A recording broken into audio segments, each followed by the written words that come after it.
கர்த்தருடைய நாமம் மகிமைப்படுவதாக. இந்த புதிய நாளுக்காய் கர்த்தரை நன்றியோடு ஸ்தோத்திரிக்கிறேன். இந்த புதிய நாளின் தியானத்துக்காய் எடுத்துக்கொண்ட வசனம் எசேக்கியேல் 36வது அதிகாரம் 9வது வசனம். இதோ நான் உங்கள் பட்சத்திலிருந்து உங்களை கண்ணோக்குவேன், நீங்கள் பண்படுத்தப்பட்டு விதைக்கப்படுவீர்கள்.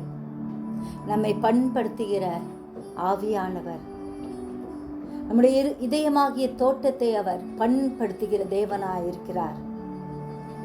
அதில் நாம் கர்த்தருடைய வசனத்தை விதைக்கும்படியாய் விரும்புகிறார். எனவே நாம் ஒவ்வொருவரும் நம்மை கைவிடாத தேவன் நம்மோடு கூட இருக்கிறார் என்பதை மறந்து விடாதபடி அவரையே பற்றி கொள்வோம்.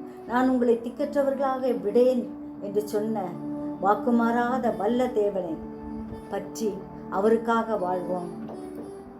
நம் அனைவரையும் பார்த்து கூறுகிறார், உங்களை திக்கற்றவர்களாக விட மாட்டேன் என்று.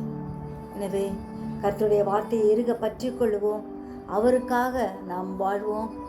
ஒரு நாளும் கைவிடாத தேவன். நாம் அனாதைகள் அல்ல, அடைக்கலமற்றவர்கள் அல்ல.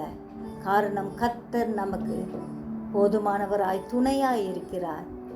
திக்கற்ற பிள்ளைகளுக்கும் விதவைகளுக்கும் நியாயம் செய்கிறவர். அந்நியன் மேல் அன்பு வைத்து அவனுக்கு அன்ன வஸ்திரம் கொடுக்கிறவராயிருக்கிறார்.